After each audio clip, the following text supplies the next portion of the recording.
Olá, bom dia. Eu sou o professor Pedro e vou resolver com vocês o simulado aplicado dia 31 de julho, na quinta-feira. O simulado ele é uma coletânea das provas de Brasília, Recife e Belo Horizonte. Então a questão eu vou ler a primeira questão. Seja o número n igual a 3 vezes 6 vezes 9 vezes 12 vezes 15 vezes 20 vezes 25 vezes 27. Então o número de divisores de n é... Ele está perguntando a respeito do número de divisores. Ele não está perguntando a respeito do n. Então, primeira coisa, descobrir quantos divisores o n tem. Como que a gente sabe fazer isso? Utilizando a regra dos expoentes. Se você fez 3 vezes 6 vezes 9 vezes 12, você achou um número gigantesco, 9 bilhões e pouquinho. Não adianta nada, porque se você acha esse número, você vai saber quantos divisores esse número tem? Você vai ter muito trabalho para descobrir. Provavelmente você vai levar as 2 horas de prova só para resolver a questão 1. Então, essa questão ela é facilmente resolvida utilizando a regra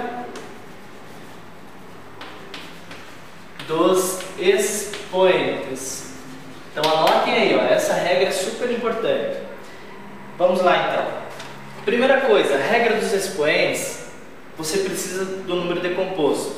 Tá ótimo, está decomposto. Só que tem um detalhe, o número tem que estar decomposto em fatores primos. Então, onde não é fator primo, a gente vai transformar em fator primo. Vamos lá, n é 3 vezes. O 6 em fatores primos é 2 vezes 3. O 9 em fator primo é 3 ao quadrado. O 12 em fator primo, 2 ao quadrado vezes 3. O 15 em fator primo, 3 vezes 5. O 20 em fator primo, 2 ao quadrado vezes 5.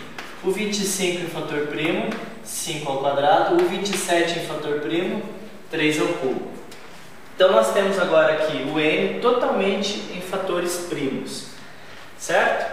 Agora a gente vai agrupar esses fatores. Se alguém está com dificuldade em fazer decomposição, depois a gente pode bolar uma aulinha só a respeito de decomposição.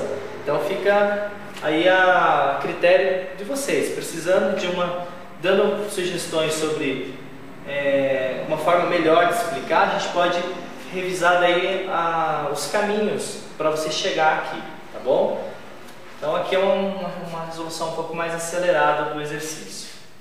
Vamos lá, 2 aparece quantas vezes? 1, 2, 3, 4, 5. Então o 2 aparece 5 vezes. O 3 aparece quantas vezes? 1, 2, 3, 4, 5, 6, 7, 8, 9. Então o 3 na nona. O 5 aparece 1, 2, 3, 4. 5 na quarta. Então agora nós temos o número n em fatores primos. Perfeito para a regra dos expoentes. Agora a gente vai fazer o seguinte. Vamos somar uma unidade em cada expoente. Lembre-se, a gente está somando essa unidade em cada expoente só por causa da regra. Senão não teria sentido somar mais um no expoente.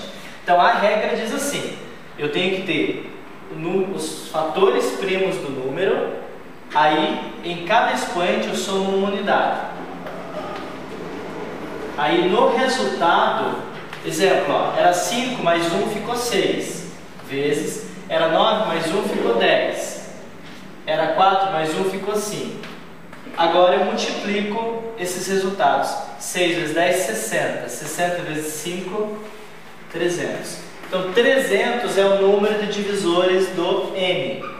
Então eu não sei quanto vale o n, mas eu sei que ele tem 300 divisores. Tudo bem? Então vamos lá agora para as respostas. Esse 300 é um quadrado perfeito? 300 não é um quadrado perfeito. Daí você pergunta assim, o que é um quadrado perfeito? Realmente, tem muito aluno que cai nessa questão porque não sabe nem o que é quadrado perfeito. Quadrado perfeito é quando o número tem raiz quadrada. Exemplo, o 16 é um quadrado perfeito, 25, 64, 81, 121, 49, 100, tá bom? O 300 não. Se você fosse estudar só a radiciação, a gente poderia provar que o 300 não tem raiz quadrada. Exemplo, cubo perfeito. O que é um cubo perfeito? É um número que tem raiz cúbica. O 8, 27, 64, que mais? 1000 é um cubo perfeito. Então, letra A não é. Ele é um número ímpar? Não, 300 é um número par. É um múltiplo de 9? Lembra da regrinha do 9? Soma dos algarismos tem que ser múltiplo de 9. Se eu somar os algarismos aqui dá 3, 3 não é múltiplo de 9. Ele é um múltiplo de 12? Múltiplo de 12 não tem regra, pelo menos não que a gente saiba assim facilmente. Então o que a gente vai fazer? É melhor fazer divisão por 12. Então 300 divididos por 12, se o resto for zero, quer dizer que ele é múltiplo de 12. Então vamos lá. 12 vezes 2, 24, para 30, 6, abaixo zero. 12 vezes 5, 60, para 60 nada. Olha, 300 dividido por 12 dá 25, o resto zero. Então é a letra D, ele é um múltiplo de 12. Só para analisar ali a letra E, ele é um divisor de 100? 300 pode ser divisor de 100? Não. O maior divisor possível para o 100 é o próprio 100, não tem como ser maior que ele. Então é isso aí. Agora a gente vai para a questão 2. A questão 2 é uma questão bem simples, bem simplesinha de potenciação. Diz assim, ó: 3 quintos elevado a zero mais 3 na zero sobre 5 mais 3 sobre 5 na zero mais 3,5. Vamos lá. 3 quintos elevado a zero, pela potenciação a gente sabe que todo número elevado a zero vale 1. Mais 3 elevado a zero sobre 5. O zero é sobre o 3, não é sobre o 5. Então é só o 3 que vira 1. 3 sobre 5 na zero é 1, mais 3,5. Como a gente já tem uma fração aqui, vamos transformar isso aqui em fração. Poderia fazer em forma de número decimal, mas vamos escolher um jeito de fazer.